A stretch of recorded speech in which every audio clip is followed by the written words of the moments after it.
I'm going to, of course, continue today talking about Reconstruction, and then I will kind of switch gears, and I'm going to get into, and I'm going to also talk about like the Gilded Age, as they call it. We will be talking about the Gilded Age quite a lot, like this week and next week. So I guess the Gilded Age kind of goes up to like the 1890s. So I know next week we're going to get into, I'll talk about, I think the Old West is something else I'll kind of get into on Monday, and other topics, which will be, of course, next week overall. All right. So anyway, like I said, I'm going to start talking first about the end of the Reconstruction era, and then I'll get into talking about the Gilded Age, of course. So, yeah, I'm going to get into that first, and we'll get to that later about that. The first thing I need to talk about that we didn't quite get to, I think on Wednesday, of course, the first lecture we had the other day, was I didn't really get into and talk about what the New South was. I think I was just kind of starting to get into that topic more or less. But the New South was just this kind of a nickname that they started using in the late 19th century to describe the United States, like in the South after the Civil War. Henry W. Grady, by the way, was the guy that kind of coined it, who I believe was he was an editor of a newspaper in Atlanta. I want to say the Atlanta Constitution, I think it's called. He came up with it, and it's like this American slogan to kind of describe the period of the South, basically in the late 19th century and into the early 20th century. I think I've got some slides on it you can see, but here's kind of a picture of it right here of, I guess, the New South. And, of course, some people think it was kind of like propaganda a little bit, but it was this idea basically to try to make the South like the North, to make it more industrialized, to create different kinds of jobs, to also get farmers to grow different kinds of crops in the South. Because, prior to going back to the antebellum period, the only crop they mostly grew was cotton a lot. That was the one that made all the money, if you know that. It was a cash crop. And so what they wanted was the New South to become more diversified. Basically, it's what it amounted to. So not just farming, they wanted just various industries to develop like the North.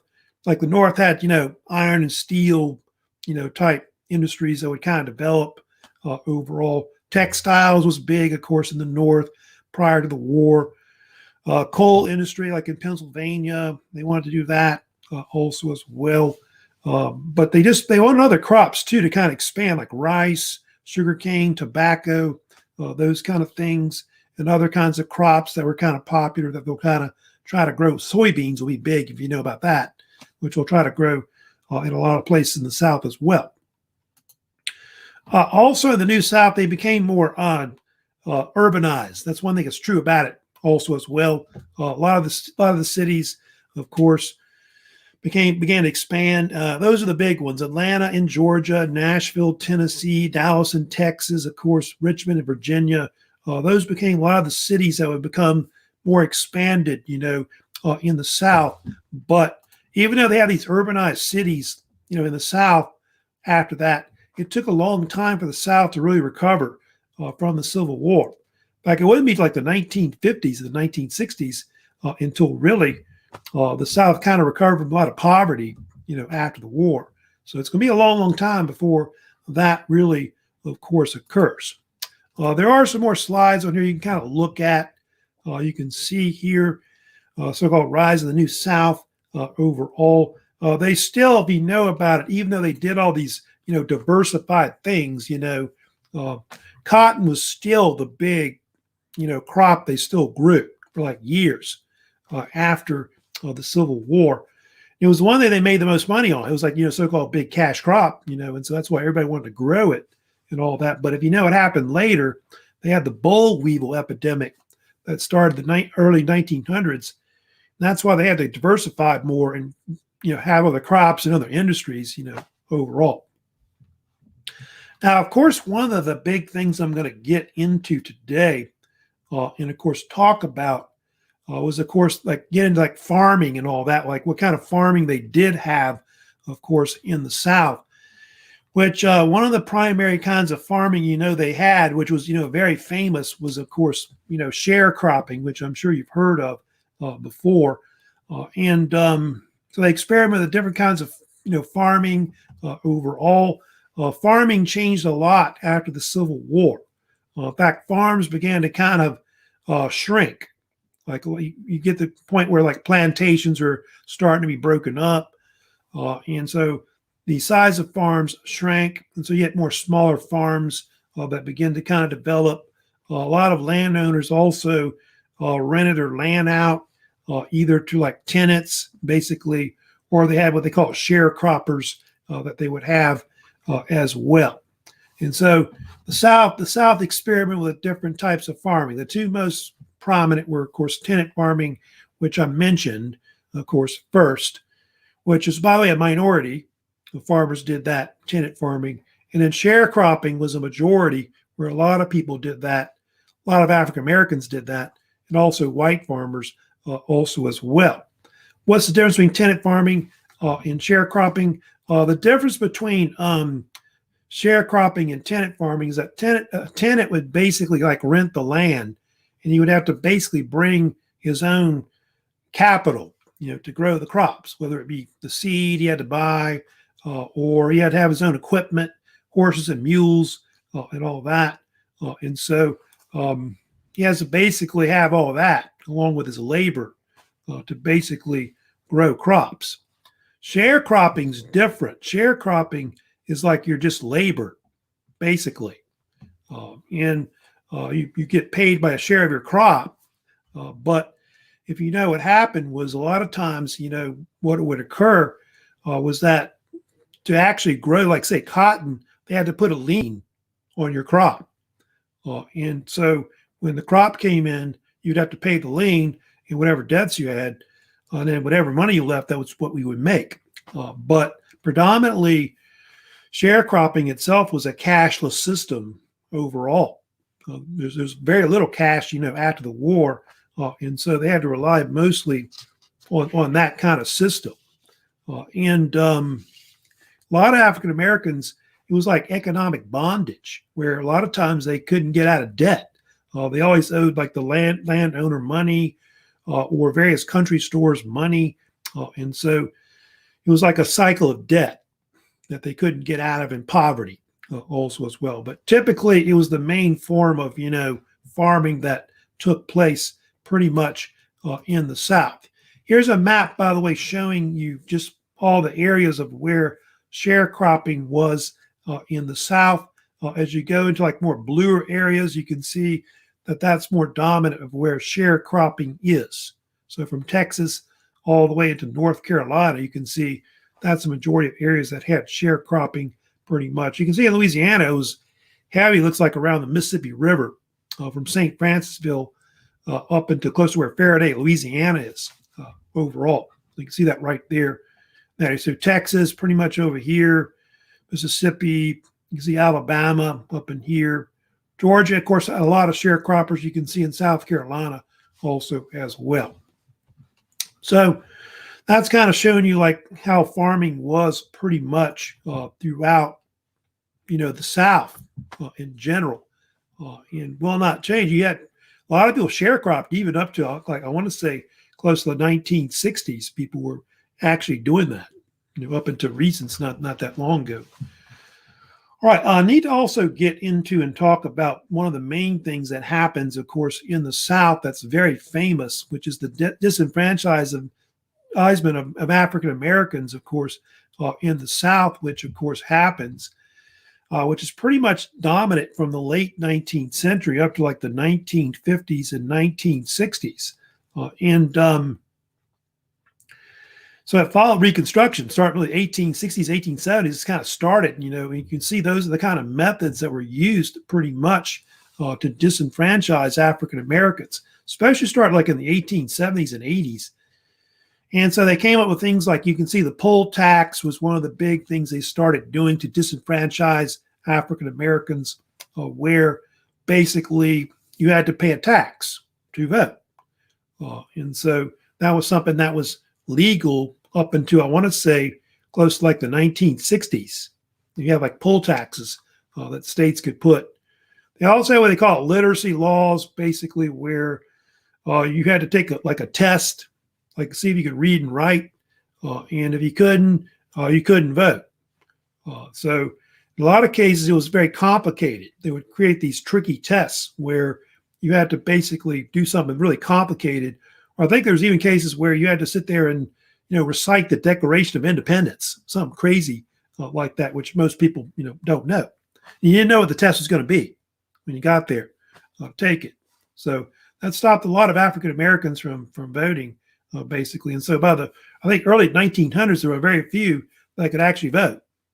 Even though you had the 15th Amendment, by the way, which I think was finalized in 1870 when it was ratified, which gave African American men the right to vote. But within, I think, 20, 30 years, a lot of them couldn't vote. They did have this thing called the grandfather clause, which you may have heard about. And what that was that if white Southerners couldn't pay the poll tax or they couldn't read and write, there was a kind of a little clause they had where it said basically if your grandfather could vote back, I guess, before the Civil War, you could vote. And so it was kind of a loophole that they had also as well.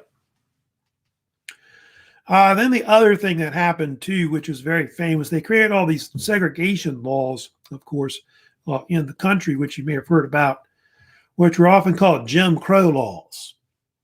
These were various laws that started in mostly the 1870s in mostly the South. It spread to other parts of like the North as well. And it created like a separation, like a segregation between whites and blacks everywhere, mostly in businesses. Predominantly, you can see restaurants, hotels, bars and saloons, trains, buses later, bathrooms, water fountains, schools also as well. Main thing they did. And at first, if you know about like 1875, it was illegal to do that. There was actually a Civil Rights Act of 1875, which gave basically everybody the right equality to use whatever kind of business or whatever there was. So they couldn't, discriminate based on race. But what happened was in 1883, the Supreme Court ruled against it and said that basically they couldn't force like individuals or businesses to basically do that. So they could discriminate if they want to. Only the states, could basically do that. And so what happened was within so many years, I think Tennessee was one of the first to create some of these segregation laws, like on like trains or something like that. And it spread throughout the country, first in the South, and then it spread to the North. And they started calling them Jim Crow laws, which the term Jim Crow, by the way, was just a name they came up with, I guess a slang name for someone who was black, is what it is, African American. And it came from these minstrel shows that they would put on that were real popular back in the early 1800s, like back in the antebellum period, where you had these white actors, if you know about this, that would paint their faces black. They call it blackface, I believe. And there was a song they had that was called Jump Jim Crow. It was a minstrel song, and it became very popular. And it depicted African Americans as these caricatures that were kind of like from a cartoon, making fun of them and stuff like that. And I think they show images of it. I've got showing, I think there's some images of that, but where's the Jim Crow thing? Just right, not there. There's an image of it I got somewhere. Let me see if I can find it. But here it is. I found it. The minstrel shows right here. And so they would dress up with this black face, of course, you can see there. And let me blow it up for you even bigger right there. And I don't know if you heard like the Saints too today. I don't know if you watch like Saints games, they'll sometimes chant "Who dat?" You heard that before? "Who dat?" "Who dat" was something that came from the minstrel shows like a long time ago, and they would say "Who dat say who dat." I think it's one of the things that they would say in the minstrel shows or something like that. I think even blacks would say it too or something like that as well. And it became popular with them later on. Like in the early 1900s, I think a lot of these jazz musicians even would use it too, like Cab Calloway and things like that. But that's where the term Jim Crow, evolved from originally. Now they had this thing, of course, you may have heard of, called Plessy versus Ferguson that they had in 1896. That was a very famous Supreme Court case, which really gave teeth to segregation in the United States. Homer Plessy was this, I think he was like French Creole from New Orleans that tried to basically ride a train from New Orleans to what is Covington, Louisiana. And if you know about it, he tried to sit in the white section, and he was only 1/8 black. Well, the way it was 7/8 white, 1/8 black, supposedly. And what happened was he was arrested, and it became a Supreme Court case in 1892 that went all the way up to like the Supreme Court, basically. And what happened was the Supreme Court ruled that basically that it was legal to have separate but equal facilities, for white and blacks, pretty much. And so it gave it teeth, is what it did. Actually, this was done on purpose, by the way. Homer Plessy did this on purpose. It was part of attempt to challenge that court cases that in 1883 that it overturned the 1875 Civil Rights Act that they had, and it failed. It actually did the opposite of what they thought it would. And so what ended up happening was that basically that's what occurred, separate but equal. But as we know later, up into the 20th century, they were not equal, of course. So anyway, and of course you can see here, right here, these are examples of segregation going on. So you got like if you're African American, you wanted to go to a movie, well, you had to go to a color theater. You couldn't sit with whites and all that. Same thing with restaurants. There might be segregated seating and things like that they might have. Buses, trains, also as well. Separate restrooms, all that. White and black water fountains also as well, as you can see. So all kinds of segregated buses and trains and things like that, of course, were also put into place as well. So anyway, kind of just talking about that. And this will go on, by the way, up to like the 1950s and 1960s. Segregation is pretty prevalent until, a lot of states start ending that and all the civil rights legislation that occurs under Lyndon B. Johnson that'll be passed as part of his Great Society programs that, of course, he has later. So we'll talk about that later when we get to the civil rights movement, but that does not really take off until after World War II. So for a long time, a lot of African Americans, they either stayed in the South where everything was segregated, or a lot of them left. If you know about later, like around World War I, a lot of African Americans left and went either to the North, some of them went out West as well. That was part of the so-called Great Migration you may have heard about that occurred in American history. Now, I also need to talk about, like, what was the African American reaction to it? Like, you have this case where some blacks were, had different opinions about what they should do about segregation in general. And there were, of course, these two men you may have heard about, which are Booker T. Washington and W.B. Du Bois. They had these two different ideas about what African Americans ought to do, with segregation in general. And I'll first talk about Washington on the left. Washington thought that African Americans ought to get like some kind of vocational education, get some kind of training, whether it be in agriculture or in various industries. And then that would, he thought, be the key. He thought that basically that education would eventually equal equality, like over time, and that whites would begin to respect them and give them more rights if they would do that. And so Washington later would, of course, be involved in the Tuskegee Institute, or university that was founded in Alabama, if you know about this. And that's considered one of the first major like colleges that would be set up in the South that would help to educate African Americans, especially like in agriculture and those various industries, and probably in engineering as well. Washington was a former slave, by the way. He wrote a famous book called Up from Slavery. It was published in 1901. It's kind of like an autobiography. And Washington was kind of viewed as an Uncle Tom. I don't know if you know this, but a lot of African Americans later thought he could have done more to help out African Americans. But at the time, it was kind of difficult in the 1800s. And so kind of what Washington was trying to do was he was trying to compromise with whites, trying to get African Americans some education, some rights, somewhat, like legal rights and things like that. But he didn't think they'd be able to get quite equality, of course, until later. He was famous for that thing called the Atlanta Compromise. If you heard about that, 1895, which was part of a speech he gave. That's why some African Americans criticized him later, because he thought he could have done more.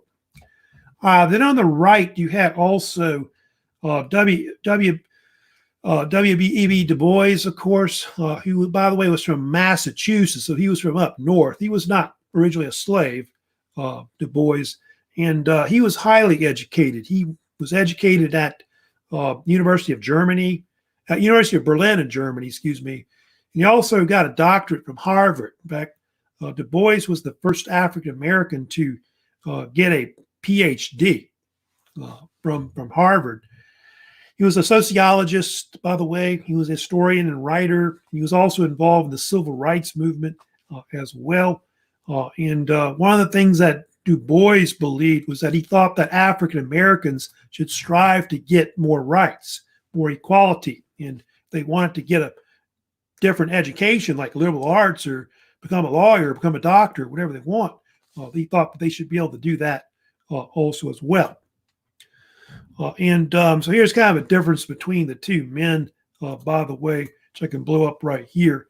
He had his own series of essays he published. It's famous, called The Souls of Black Folk, which I think were published in 1903. It's more of a known, I think, as a sociologist and historian, pretty much, Du Bois.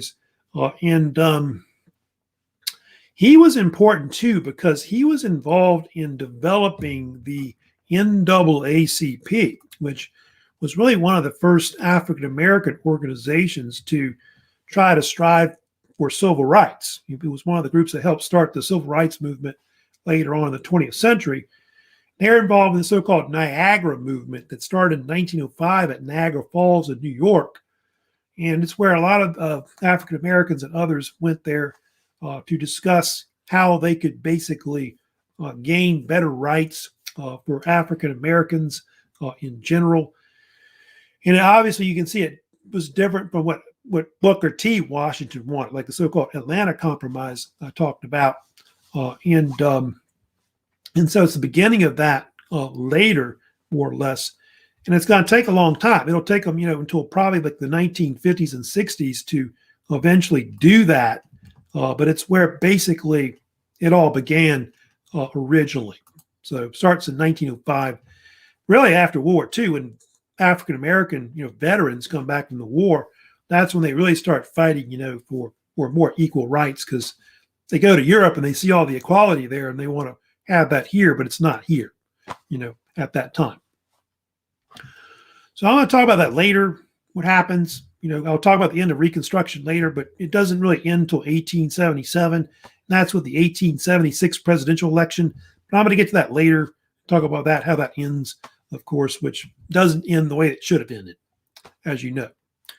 Right, I'm going to talk next about the so-called, they call it the Gilded Age, which will come in next, that they have, which is a period of corruption that happens in American history that you may have heard about. That's big.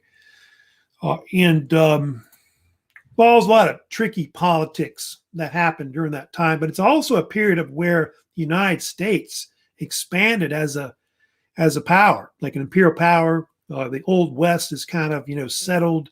The age of industry starts occurring also at the time. So there's a lot of different things that happen in the United States in the late 19th century. So it's kind of this post-Civil War period that really starts about, I think, 1869. So it really got started. And it probably goes up to like the Spanish-American War, roughly, which I'll talk about later.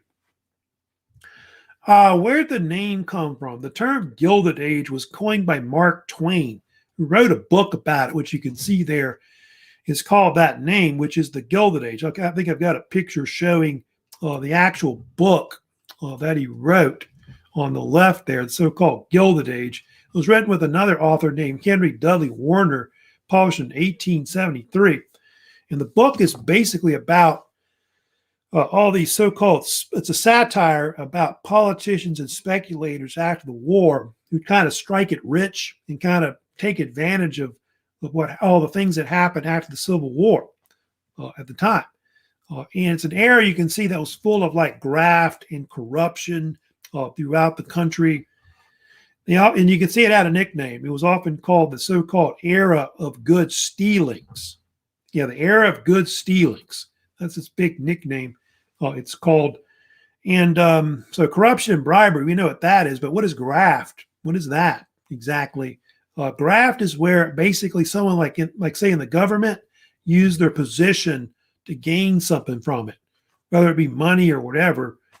And so a lot of politicians, that's what they were doing. They were getting elected and they're using their power to basically get rich.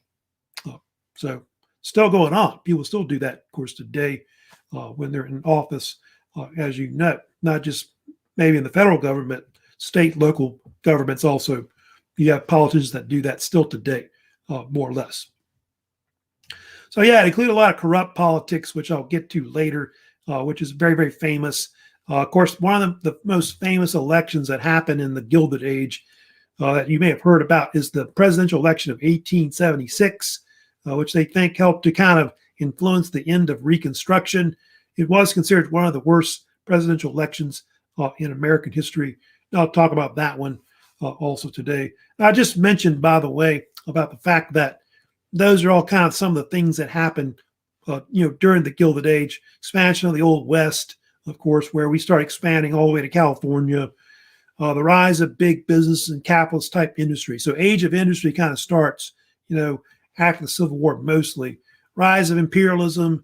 You'll also see later like the rise of like the unions and the farmers, begin to kind of organize. I'll get to that later. That happens also in the late 1800s. So I'll get to that later, probably next week sometime, pretty much. Now, I want to talk about something that was kind of famous about the time when Grant was in power. Grant, of course, if you may have heard about him, was a famous president of the United States who, of course, if you remember correctly, had, helped the North win the Civil War. He was really the best general they had.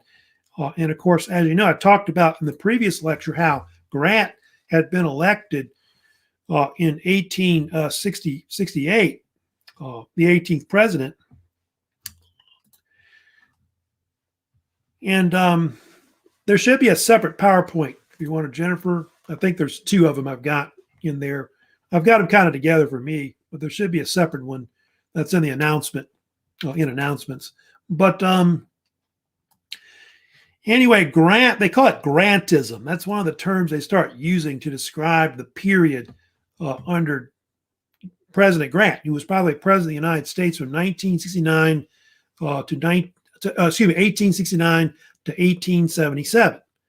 He had two terms that he served.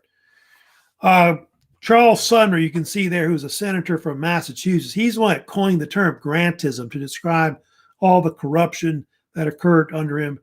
And the one thing that's very famous about Grant's administration was that it was known for a lot of these scandals that took place during his whole administration, like a lot of them that occurred. So it plagued his administration. And a lot of it was because of the fact that he was kind of naive politically.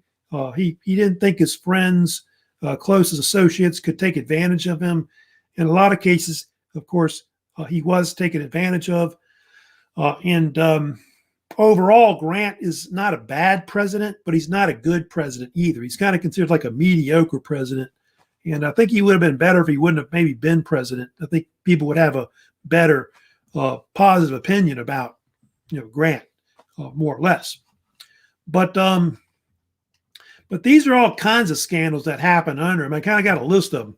Credit Mobile scandal, Whiskey Ring scandal, the Belknap scandal, which is, by the way, sometimes called the Indian trader scandal or something like that. They dub it, or Indian ring. They called it the Gold Ring Scandal was also famous. The Boss Tweed Scandal, which was in New York, but kind of happens at the same time as well. So they had all these different scandals that occurred under Grant that were, well known. Now, let me get into some examples of some of these scandals that were big under Grant. One of the first they had that's well known is the one about the Transcontinental Railroad that was built first in the 1860s. It was like the first of something like 5 transcontinental railroads that would be built across the United States that would reach the West Coast to link up the East and West Coast in the United States. And the building of the Transcontinental Railroad, by the way, was part of an act by Lincoln's, Congress, which of course was the Pacific Railway Act. You can see in 1862, which was, by the way, created during the Civil War. And so this has been an idea they'd been talking about before the Civil War, like going back to the 1840s and 50s. I think Jefferson Davis had wanted to build it originally, who was, I think, the Secretary of War previously. And before he was president of the Confederacy. And anyway, like I said, it was supposed to link up the East Coast with the West Coast. And it included 2 railroads, by the way, that were eventually built that were with it, which were called the Union Pacific, and they had the other one called the Central Pacific. So 2 railroads built it. And you can see it was eventually finished and that, by the way, is the wrong year. By the way, it was finished in 1869. Is when they actually completed it at Promontory Point, Utah. That was where it was actually completed. However, the building of it was something that became a scandal later, what they found out in 1872. They find out that basically the people that developed it, like the different railroad companies and all that, eventually ripped off basically the government. They basically had these, fraudulent contracts that they created where they kind of inflated the costs of it. And so they were able to kind of make a lot of money off of basically the building of the railroad. And I'll kind of go through and talk about this scandal that took place, which was in 1872 under Grant's administration. And what happened was there was this man named, I'll talk about him a little bit. It involved Oakes Ames, who was the representative of Massachusetts that was in the U.S. Congress, House of Representatives. Anyway, his family owned this. They built this company to build the Union Pacific Railroad, which would, by the way, be built from Omaha, Nebraska to Utah. And one of his brothers was put as the head of it. So you have this nepotism going on top of that to build it. And what happened was they with this bogus construction company, they overcharged basically the government by something like $44 billion. They'd find this out a few years after it was finished and all that. I think they said it cost 94 million or something like that is what it was. And they made a bunch of money off of it, of course, you can see with that. And that was actually cost of it. It was 44 million. That's how much it cost to build it. But they overcharged them 94 million. So I think it was like 50 million total is what it was. So they doubled the price of what it cost to actually build it. And so what was bad about it was you had a lot of cases where people bought stock in Credit Mobile, which were a lot of politicians that were in Congress. So congressmen were buying stock in it. You had even the vice presidents under Grant, Colfax Schuler and Henry Wilson, who were first, second terms, were the vice presidents under Grant. They also bought stock in the company. So you had all these people investing money that were in Congress that were basically involved in it.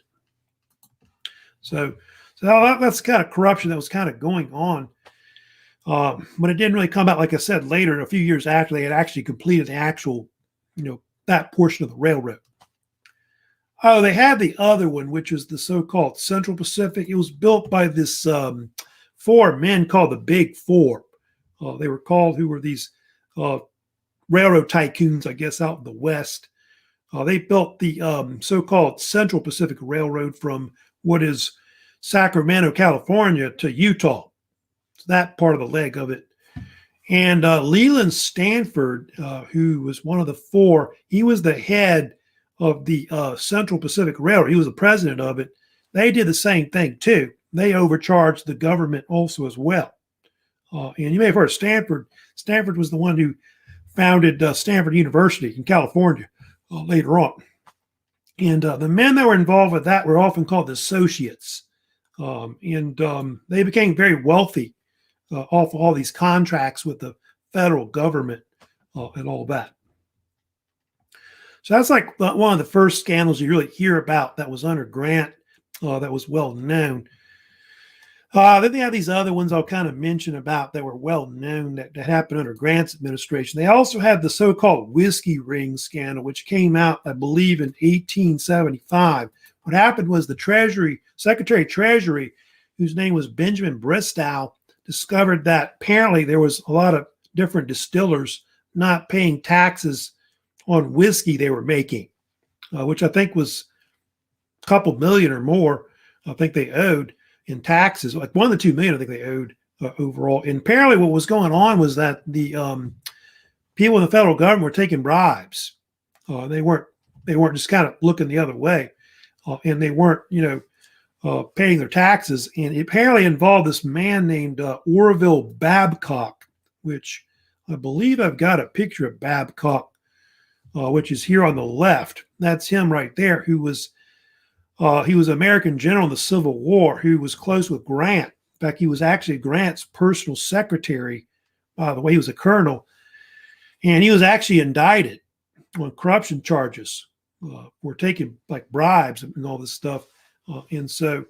Anyway, he was later acquitted though because of Grant, because Grant had a lot of influence, in the government, and so he was able to get off because of that. So, but apparently, a lot of people were convicted. It says over 100 people were actually convicted for not paying their taxes on distilled liquor. It looks like 3 billion or more. Looks like it was, I forget their numbers on it, but yeah, maybe over 3 million is what it was, basically. But St. Louis and a bunch of these other distillers, weren't paying their taxes, more or less. But I think Babcock got off later on. He was kind of pardoned, I think, by Grant, I believe. They had that thing called the salary grab. I thought I saw that one right here. The salary grab was also another scandal that was kind of bad also as well. That was where the Congress gave themselves like a 50% raise in 1873, which made a lot of the American public mad. They were mad because I think at the time, if you know about in the 1870s, 73, I think I want to say this 1879, they had that so-called long depression they had where the country was kind of going through a depression economically. And so people weren't happy about that. They even included raises that went to President Grant, got a raise. I think his vice presidents got raises. Supreme Court judges got raises. And so people weren't happy about that overall. They had this other scandal they had too, I guess I'll mention too, which was, they call it different names. The Belknap Scandal is a name they called it. Some people call it some people dub it the so-called Trader Post scandal that they had, the Trader Post scandal. And what happened was out in the Indian Territory, I think I want to say in Oklahoma, it was apparently William Belknap, who was the Secretary of the Interior, was taking, Secretary of War was taking bribes from Indian traders. They had trading posts out in the West, like Oklahoma and other areas. And he was getting like thousands of dollars, which I want to say it was like $20,000, $30,000 in bribes. I think he got basically from different traders. And apparently the guy that turned him in, I don't know if you know the story about this, but here it is right here. But the guy that turned him in was George Armstrong Custer, the famous Indian fighter, of course, later, is known for Custer's Last Stand, who remember got killed in 1876 later. He turned him in. wrote letters to Congress talking about how he was taking bribes from all these different Western traders and Indian reservations and all that. And so Belknap was eventually impeached for it. It went to Congress, but what happened was apparently they acquitted him, though. You can see there, they have that up on the screen later, but he was acquitted in March of 1876. The reason why they acquitted him was because of the fact that he resigned before, I guess, the trial, and so they thought they couldn't impeach him. So that was the so-called Belknap Scandal. Then they had this other scandal they had too under Grant, which was called different names. Some people call it Black Friday. Some people call it the Gold Ring, I think is another name. The Fisk Gould Ring as well. And what happened was you had these two Wall Street financiers in New York named Jim Fisk and Jay Gould. And what they tried to do, if you know about this, was in 1869, they tried to corner the market on gold, basically. And of course, it later calls the Panic of 1869 a financial panic in the United States, which caused the amount of, I guess, the currency to drop in value. But what happened was they tried to use one of Grant's brother-in-laws, whose name was Abel Corbin. They started whining and dining him and all that, hoping to get him to, some favors from Grant so they could, corner the market. It was like one of the first cases where they tried to get some kind of what they call insider trading on the stock market kind of thing, like you have later with the gold market. And it almost worked. If you know that Gould and Fisk, they almost cornered the gold market. But what happened was the gold ring eventually collapsed. And what happened was Grant ordered the sale of something like $4 million worth of government gold that was put into the market. And so the whole thing collapsed. The run on the cornering of the gold market and all that. And Fisk and Gould were eventually investigated for basically being involved in this attempt to corner the gold market. But because of corrupt judges that were in the court systems in New York, they got off. They weren't prosecuted for it, basically. So that's the other thing I did want to talk about, which is very famous, by the way. At the same time, this is all these scandals that are coming out under Grant. You have, of course, the most famous one that they had was the Tweed Ring scandal. That's the biggest one that they had, pretty much, that was real big overall. And the Tweed Ring scandal involved Marcy Tweed, known as Boss Tweed. And Boss Tweed was very famous for controlling the Democratic Party machine, what is called Tammany Hall in New York City. And this political ring, by the way, was very, very famous for stealing millions of dollars from basically New York taxpayers, which they did. It involved like a ring where they basically, it involved like bribery, kickbacks. They even had fixed elections where they basically would pay people to vote or give them jobs to vote. And if they didn't do that, they would even stuff the ballot box and stuff like that. They used fraudulent contracts to make a lot of money, like Credit Mobile also as well. And the Tweed Ring was considered one of the worst political scandals in the 19th century.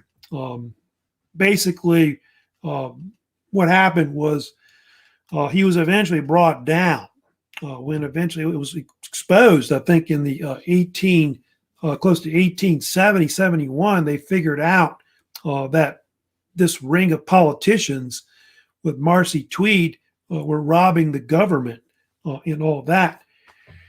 And actually what happened was it was leaked to the New York Times. Apparently they found the account books of Marcy Tweed. And it launched an investigation into him by Samuel Tilden, who was a Democrat politician. He was like an anti-Tammany Democrat. And it eventually brought him down. And Tweed was actually arrested, although if you know about it, he tried to flee the country. He fled to Spain at one point. And he was brought back, but he died in prison. And the they're not sure how much money they stole. It's been debated about it, but anywhere from 30 million to 200 million may have been stolen by the Tweed Ring. That's amazing how much money they took. And you can see he died in prison later on, after like 12 years. So anyway, that's the so-called Tweed Ring scandal that was big. And you might see sometimes later these cartoons by Thomas Nast. He also helped bring down Boss Tweed as well, who was a cartoonist for Harper's Weekly. And he would make all these cartoons depicting Tweed and the Tweed Ring as being corrupt. And I think in many cases he would be usually depicted as a vulture, on the public and all that. That's the so-called Tweed Ring, and all that.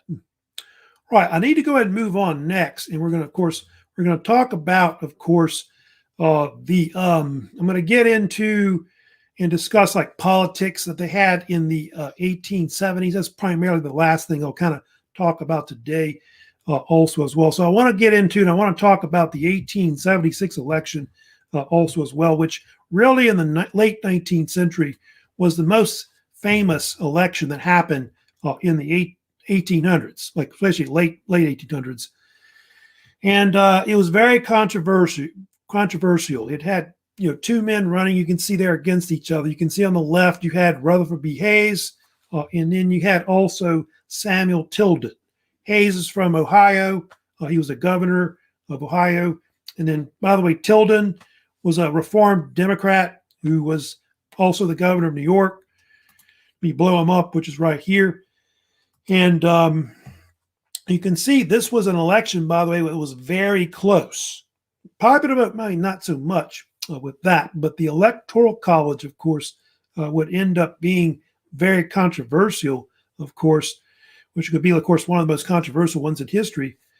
And what happened was on the date when the election happened, which was on November 7th, 1876, 4 states had a dispute over the electoral votes, which you can see there, which were Louisiana, our state, of course, Florida, Oregon, and South Carolina.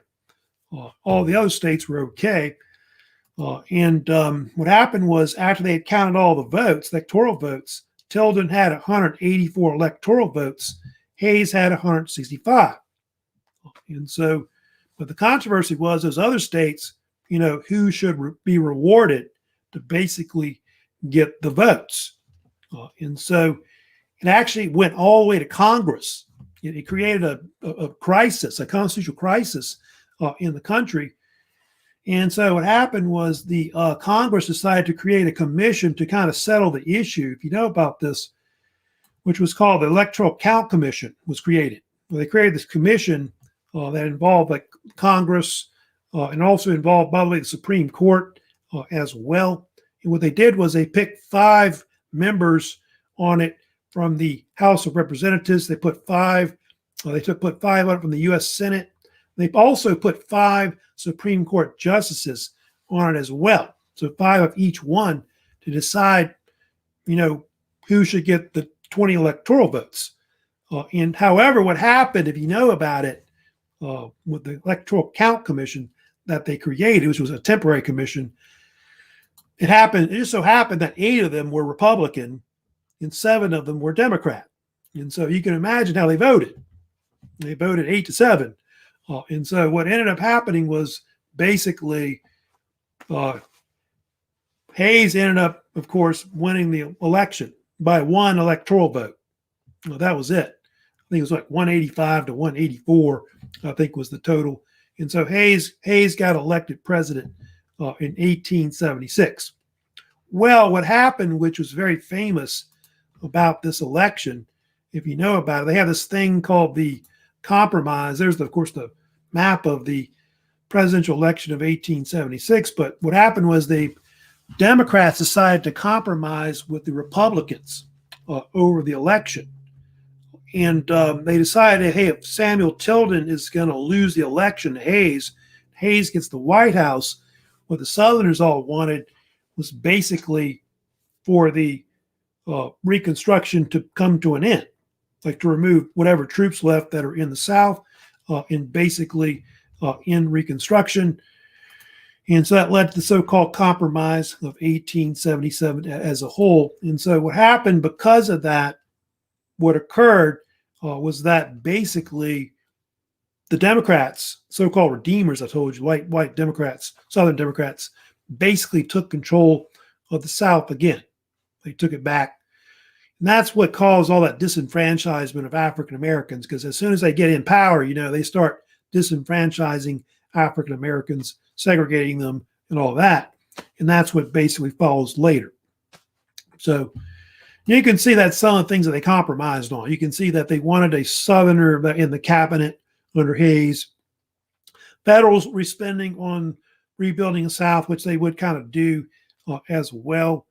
Remove military from the South also as well, of course, was the big thing. They did number 3 with that. So that's kind of what happened. That's actually what ended the Civil War early, because really, the Reconstruction ended early because of the fact that this actually occurred politically. So I imagine if that wouldn't have happened, so-called Compromise of 1877, Reconstruction may have ended differently. You might not have had all this segregation that would happen later, Jim Crow laws, discrimination against African Americans, but that's not what happened. So, all right. Now, the other thing that happened, of course, too, was that Hayes, after he got into power, was not very popular. He was an unpopular president. Of course, the Democrats thought he was fraudulent. They called him all kinds of nicknames, like Old Fraudulency, I think was one name that they called Hayes. They called him also Old 8 to 7 was another name they called him. I think the Republicans called him Granny Hayes as well. Yeah, Granny Hayes, believe it or not. And what happened under Hayes was that the Republican Party split politically. It split into 2 factions against each other, which were you had the so-called stalwarts in what they call the so-called half-breeds. Who were they? The stalwarts were these Republicans that wanted to go back to the old days. The corruption, all that, very conservative type Republicans. And then the other one, which was the half-breeds, were basically Republicans that wanted reforms, more liberal, and they wanted also to end the spoil system, the system of patronage and things like that I've talked about before. They wanted to end all that corruption that was kind of going on under Grant and so on. And so what happened was you have these different politicians that were in Congress that were like in favor of that. You had basically these men right here. You had like Chester Arthur was an example of stalwart, of course, on the left there. In the middle, you had Roscoe Conkling. So these were men that were basically, they wanted to keep the things the way they were before. Spoil system, all that. And you had more reform-minded politicians in Congress like James Blaine, who's from Maine, who was also involved. He wanted to end the spoil system. So you had these two opposing factions that were part of the Republican Party at the time that you had.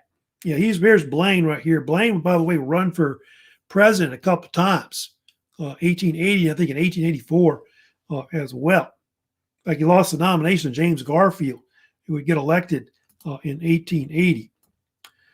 Of course, Hayes wanted to run for re-election in 1880, but Republicans didn't want him in power. And so what happened was they backed basically this other war hero that came in later, who I'll talk about next, which is Garfield. Yeah, James Garfield, of course, you see right there on the right. And that's him on the left there. Excuse me. Yeah, left is Garfield, and then Chester Arthur on the right, who I'll talk about later also as well. Garfield was a war veteran. He had fought in different battles, like I believe it was Battle of Shiloh he had been in. I think he also fought in the Battle of Chickamauga. So he was like this war hero that was big, that was kind of popular. And he was kind of this, I believe he was kind of reform minded somewhat. And he, of course, had this guy named Chester Arthur you see on the right. Let me blow it up so you can see Chester Arthur. But Chester Arthur would be his vice president, who would later be, of course, president after, of course, Garfield would be shot. And Garfield was actually a dark horse when he came in and ran for president. And you can see some of the things they ran on, as you can see. Republicans won favor with basically business, labor, and Northerners. They also were, of course, supportive of a protective tariff. In fact, the election in 1880, the big thing they talked about was the tariff issue. Like, should they raise tariffs or should they have lower tariffs? And if you know about the late 19th century, Republicans wanted high tariffs and the Democrats wanted lower tariffs. Like farmers, people like that, they wanted lower tariffs and things like that to buy cheaper goods like overseas. And then the other side, which was the Republicans, not the Republican, the Democrat side, they ran Winfield Hancock. Of course, you see right there on the bottom. I think I've got a picture of him, I thought, of Hancock. Oh, maybe I don't. I don't think I have a picture of him. But Winfield Hancock was another Civil War hero. He had fought at the Battle of Gettysburg. They called him Winfield the Superb. And so he was from Pennsylvania. And so both those two men ran against you. Garfield from Ohio and Hancock, of course, from Pennsylvania. By the way, this election, I think I've got a map showing it right here, was very close. Popular vote. I think the electoral vote was not close, 214 to 155. But the popular vote, by the way, was one of the closest in American history. You can see it was under 10,000, I think, or something like that. It was the actual difference between the two. That's how close it was in the popular. So 4.45 looks like million, and this was 4.44 million. So you can see how close that was. Kind of like the presidential election in 2020 was like, I think they say decided by something like 30,000 votes in something like 3 states, believe it or not, between Biden and Trump. It was that close of an election. Now, the thing about Garfield, which is very famous, which I think everybody's heard about Garfield, is that he's known for more like being assassinated, which of course is true about that. Garfield, you know, is one of 4 presidents to be assassinated. And Garfield, by the way, was shot in September actually July 2nd, 1881 was when he was shot. He was going on a vacation. And apparently this government seeker who you see on the left in that picture named Charles Guiteau, who was seeking a government job, shot him. And anyway, he shot, I think, twice, one in the back and one in the arm. And apparently what happened, Garfield took weeks to die. He would die eventually on September 9th, 1881. That's the actual assassination date.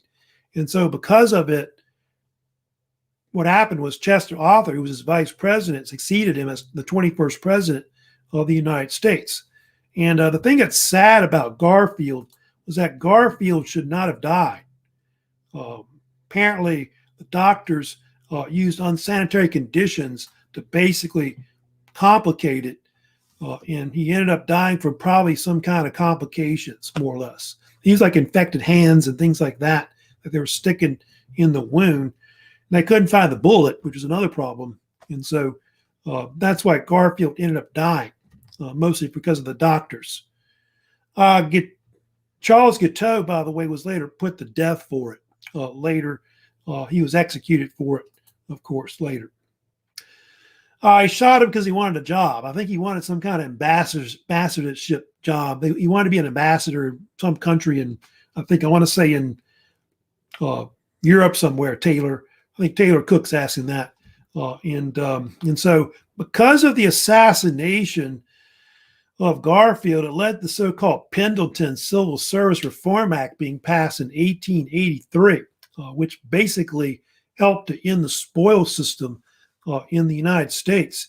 And what it did was basically, if you wanted to get in the federal government, you had to take a test, like some kind of test. You had to take a civil service exam, basically.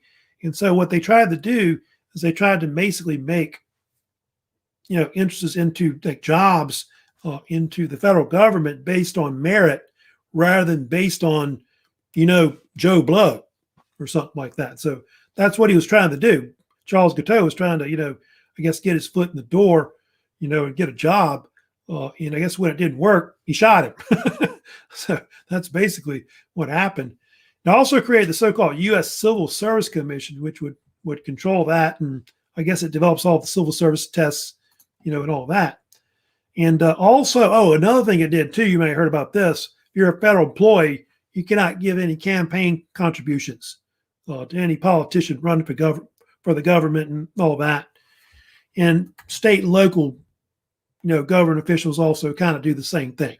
Like, I can't give money to any contribution because basically I work for the state, with this job. So that's basically what the Pendleton Act basically did. I do have some slides in there, I think, on that if you want to look at it later. There are some other things about the assassination if you want to look at it. I think he died of a heart attack, actually, believe it or not. But yeah, Pendleton Act is what they usually call it, or it's also called the Civil Reform Act of 1883. So it is known by different names also. They also had this other thing that came out afterwards, a few years later, after Garfield was shot. It was under Grover Cleveland's administration, but they had the Presidential Succession Act of 1886. What that basically did, let me blow it up. What that basically did was it created what the succession would be if the president and the vice president both died, which could happen as well. What if he had shot Chester Arthur as well? And what it did was it decided basically that if the president and vice president died, basically who would become president next would be Secretary of State, Secretary of Treasury, Secretary of War Defense, and et cetera. It would all be based on the order of when the offices were created, back, when they created the Republic and all that. And that was the initial thing of how they did it. But now it's not anymore. If you know about it, Presidential Succession Act of 1947, the order now, if the president, vice president are dead, Speaker of the House will go next, President pro tempore of the Senate, and then the Secretary of State after that would get the order of succession. That's how they do it now today, but it's changed over time, how they've kind of done the order of succession. Let me talk for a few more minutes. I know I'm going quick, but I need to finish up and wrap up and talk about some of the different elections that they also had in American history in the late 1800s. I only got a few slides left, but I'll talk about the 1884 election that they had that came next, where you had actually a Democrat that finally won the presidency, which there hadn't been a Democrat president since James Buchanan. And what happened was 1884 election, if you study about it, it was considered a very dirty election. A lot of mudslinging going on between both politicians in the election. James Blaine from Maine, who was Republican, ran against Grover Cleveland, who was from New York, a Democrat, who was a reformer. And apparently what happened was a bunch of Republicans, kind of like in the 2020 election, didn't want to support Blaine. They thought he was corrupt.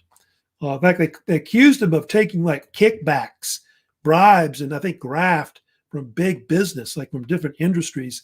They were getting money from him. And so the so-called Republicans that were reformers left basically the Republican Party. They supported the Democrats. They were called mugwumps, kind of like the anti-Trumpers, if you know about that. And there was also this other deal where apparently there was a deal where some Republicans even had insulted Catholic Irish, like in the Northeast, like in Boston and in New York. And so a lot of the Catholic Irish, which had been voting, by the way, Republican, voted Democrat instead. And so it helped basically to get Grover Cleveland elected. Like, here's the thing, slide right here showing you this.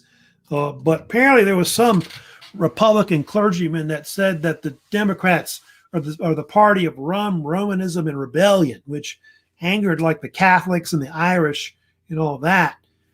Blaine wasn't there, but he got, of course, criticized for that because people were saying that about about the Democrats and all that, about the Irish and all that, I guess, the immigrants. And so that basically hurt his chances to really get, reelected. And so because of all these votes from like the Irish and all that, he lost the election overall. In fact, Cleveland won. He won New York, okay, and all that. So interesting about that right there. There was also this other thing that was also big you may have heard about, which was real famous about the election in 1884. There was a deal where Cleveland was ridiculed because he had fathered a child out of wedlock. He was actually a bachelor. Anyway, they made a famous slogan out of it, which was, "Ma, ma, where's my pa?"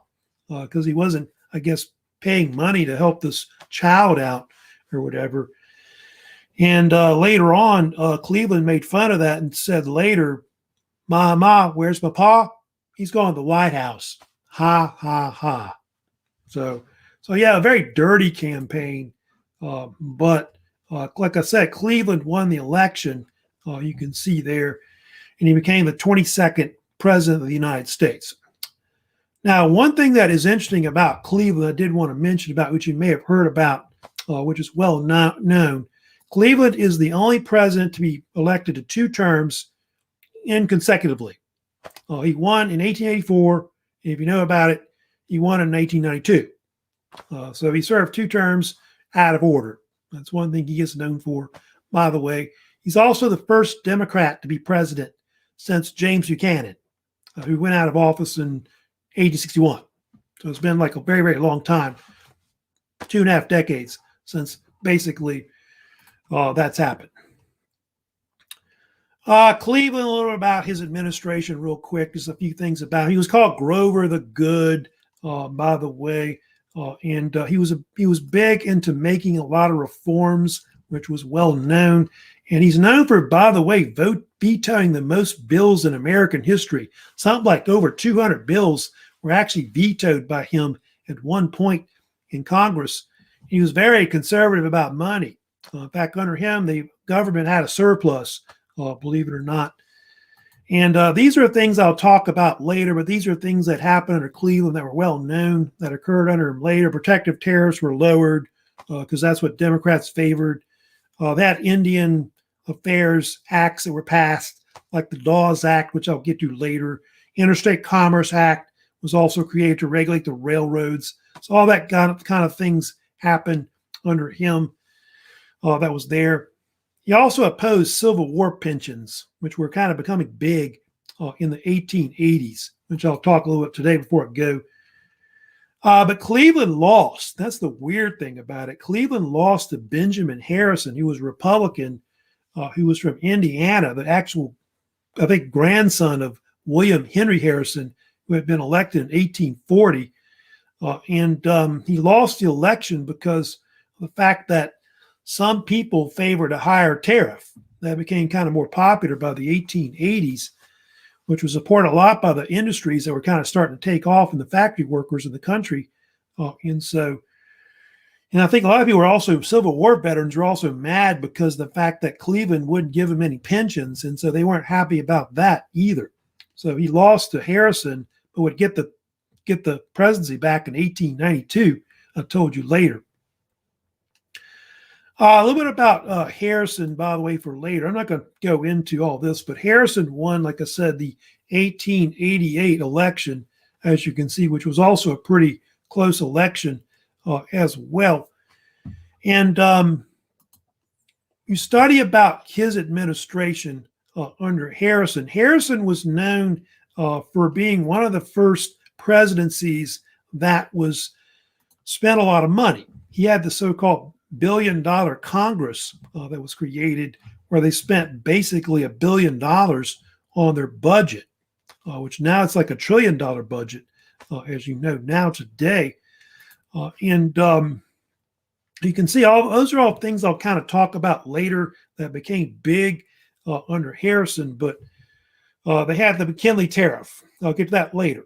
They had that, which basically raised the tariffs. They went back up with it, keep going up and down with it. They gave out a lot of Civil War pensions, which is true about that. Sherman Antitrust Act was created to bust like trusts and monopolies and industries. There was this thing called the Sherman Civil Purchase Act that was big in 1890 to try to get the federal government to purchase more silver as well.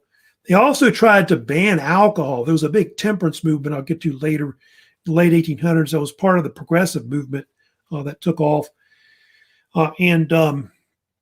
Anyway, so basically that was what Harrison was known for. And they had all these pensions that started coming out left and right that were big, like the Pension Act of 1890 that was there, that they started giving pensions to Civil War veterans, like in the Union Army. And so you start seeing that the Confederate states, former states, start doing the same thing throughout the United States. And so that's something later you see later, all these different organizations that you hear about later that you may have heard of, like the Sons and Daughters of the Confederacy. You may have heard about that. They started doing the same thing, creating all these different pensions for everybody. So like today, that's why you see all these different statues that they talk about now that they want to tear down and all of that they have that you see built, memorials or whatever. And they're all because of those pension drives. And you had all these fraternal organizations of former, soldiers that were in the war on both sides. Grand Army of the Republic, probably the most famous in the 1860s that was founded. And but now they're tearing them all down, all this, as you know. But part of why they put them up was because they were trying to honor soldiers that had fought in the war, because a lot of them were still alive at the time. And even like the widows, and I think some of their children even got some of the pensions as well. So we'll talk about that later. I was kind of talking about some of the things that politically happened, in the United States in the late 1800s. But you can see a lot of these elections were very politically corrupt, that was going on. And of course, you can see I'll get to like issues like the tariff issue, the issue of silver. Those become big issues in the late 1800s. That I'll get to like in the 1896 election. I'll kind of get to that one. That's a big election in 1896 that I'll talk about later. But next week, I'm going to shift towards getting into talking about the development of the Old West. We'll get into that. And then I'm going to talk about also the rise of the different organizations, like the so-called labor unions, the farmer organizations that form, and also the populism movement becomes real big in the late 1800s as well. So we'll talk about those topics next week overall. But before I go, don't forget, I want to remind you that I did post a new Canvas quiz, of course, which is on Reconstruction. It is part of like from lecture 1 and then part of lecture 2. I'll go back and I'll kind of tell you where to stop for that one. But the Reconstruction lecture probably stops up to like where the Compromise of 1877 is after the 1876 election. So anyway, that'll be due next Friday. Don't forget, by the way, if you have not sent me your contract policy page, please email that to me, or also you can just send me an email saying that you consent to the syllabus and all of that. The pretest closed. So if you weren't able to take that, you won't be able to make that up. But I did fill in all the no-shows, those that did not, fill out the proper, assignments like the pretest and also the contract policy page on time, which I think was yesterday. You will be counted absent. So if you want to know about that. But I think I only had 5 or 6, I think, that ended up being absent as far as what I saw. So that's it for today. If you have any comments, by the way, questions, of course, about the lecture, let me know. You can just comment questions later on my YouTube channel. Looks like we already had a few questions already. I kind of answered, but if you have any later you want to ask me about this lecture, you can do that, of course, over the weekend or next week, whenever. Remember, you do get bonus points, by the way, for, of course, asking comments, questions about the lecture. So I will see you later next week. Y'all have a good weekend. So take care. Bye.